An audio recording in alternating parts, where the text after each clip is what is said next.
Rob, I understand you might have brought a guest with you today?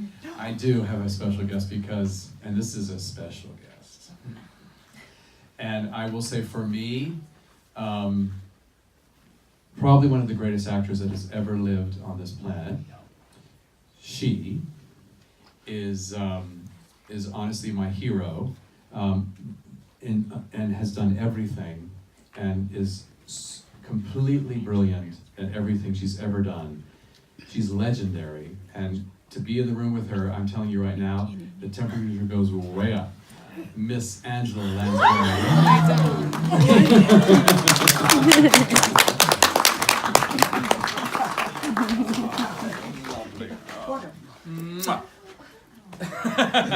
What an introduction, my guy.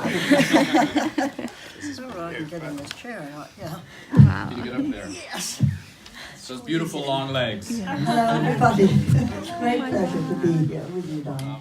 Thank you. We've known each other, we worked together a while back in 1996 in a wonderful television musical that Angela starred in called Mrs. Santa Claus, and Jerry Herman wrote an original musical for her. And that was they obviously had worked together in Mame and Dear World. But this was an incredible experience, and it was my first experience working on film. So she means so much to me in so many ways. Yeah, it was a wonderful beginning. And look what you've achieved in the meantime. My goodness, congratulations. We have a question back here in the back row. Do you want to speak loud for them? Yes. First of all, I gotta say thank you for both to be here, for us to join us with this really nice and amazing, movie and person. It's a great pleasure, believe me. Yes. It's lovely to be back at Disney. After 54 years for the masterpiece, you're bringing back the most amazing story on the world. And for the new generation, the new millennials, how was for you guys to be part of the new millennials, fact? What does it feel like? Yes. Well, I feel like a fish out of water, to be honest with you. I mean, times have changed, obviously, over the years. We're in a different world from the one that I began all those 50, God knows how many years ago. And I'm adjusting to it, but I have to mind my P's and Q's, as we say. So if I make some boo-boos, you'll forgive me. I mean, I will say that Angela came from the era of the MGM musical, the Harvey Girls, etc. That's the golden era of musicals on film. And I think that this film tries to recapture that extraordinary level of artistry. And that's something we all achieved, that we all worked to achieve throughout. And for me, I just have to say, having Angela in this film, it's a very small amount of screen time, but it feels so big because it's Angela. And you have to believe that this balloon lady is magical, and who else has that magic? And it's not only her work as an actor, because she disappears into roles with such extraordinary artistry, but also the legacy of what she's brought to film, starting with Gaslight and taking us all the way through the incredible Disney projects like Bedknobs and Broomsticks and like Beauty and the Beast, etc. So to have her there leading the finale for us, you have to understand what that was. That was the honor of my life to have her there. Well, it was a lovely experience for me, because I had my granddaughter with me, and she had never seen me on the she'd seen me on the screen, I think, maybe not, but anyway, it was her first time to be on a Disney set, which is pretty extraordinary, believe me. When you're a young kid, and she was very young, even though now she's grown up and she's got a baby, but at that time it was a first for her. And it was the most thrilling experience of her young life to see you directing these extraordinary crowd scenes, massive numbers of people, and me as the balloon lady. That was a fun thing for me to do. You do it with one hand behind tie behind your back when you've done as many different things as I have. But nevertheless, it was all about character. It was all about the times, and it was a lovely experience for me and for her. So I thank you for that. Oh, that's lovely. We have a question in the front row here, Yeah. Jessica. bow tie. Yeah. For both of you, why do you think the character of Mary Poppins has been beloved for so many decades, and what do you love about her? Well, I think you have to remember that she is a magical character, and therefore her effect on children is extraordinary, because she brings a quality of magic with her without them even realizing that that's what she's doing. And I think that's what makes Mary Poppins a character that kids never forget once they've sort of been allowed to watch her in motion. She certainly is an interesting person to be around. And I think that you have managed to bring that to this movie, is that the children are just dazzled by her, but they go ahead and do what she tells them to do. And they find themselves able to do all of these extraordinary things, and that's what makes it magical. It's just lovely. And nothing like magic, believe me. It's true. Magic.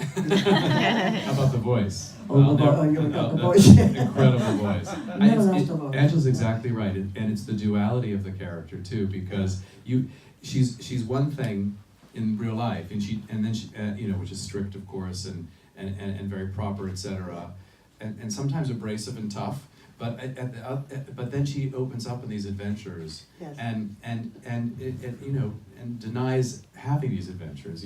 So the unknowingness of who she is, that mystery of who she is, where'd she come from, did the adventures really happen? Did they not? All of that is so fascinating too. And I will say it does move into, in a way, for me, Eglantine from Bedknobs and Broomsticks. There's that eccentricity to the character that Angela played in that. And these wonderful characters that children, as Angela said so beautifully, can believe in and take them to these other places. Kids are so cynical these days, I think. And we have a And they question. grow up very quickly. Hello. Sorry. And they grow up very quickly. And so my point is that I think that it's nice to let children be children, as Angela said so beautifully. Sorry. I'm No, sorry no, to cut you no, off. no, no. Yes, children should be Thank you. children. Red shirt in the back. Red So shirt in since the back. hello, and thank you for having me.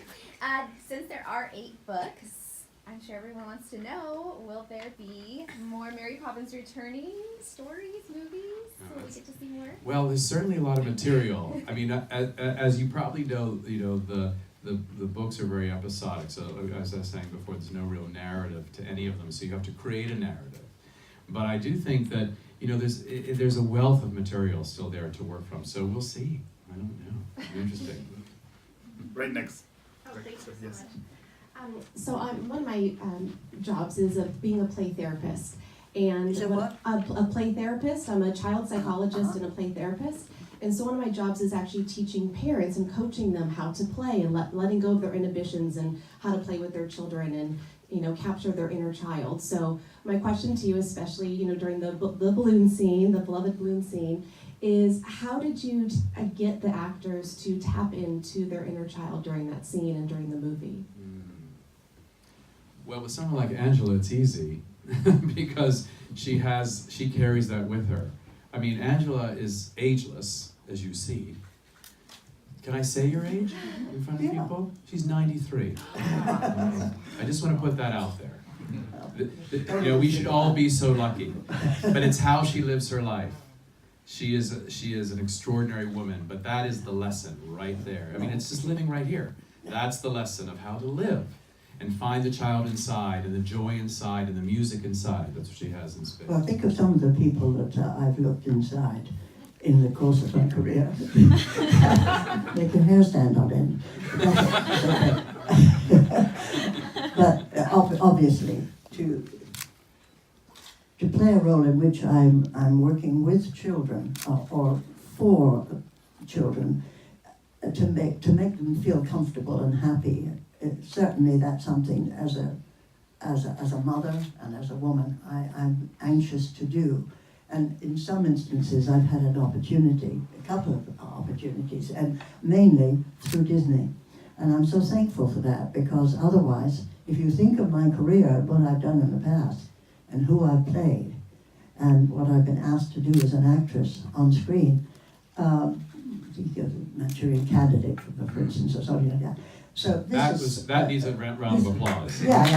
Because Manchurian Candidate is one of the most extraordinary films, and your work in that is so extraordinary. Well, She was Oscar nominated for that. Well, listen, what am I? I am an actress. You can't believe a word I'm saying. But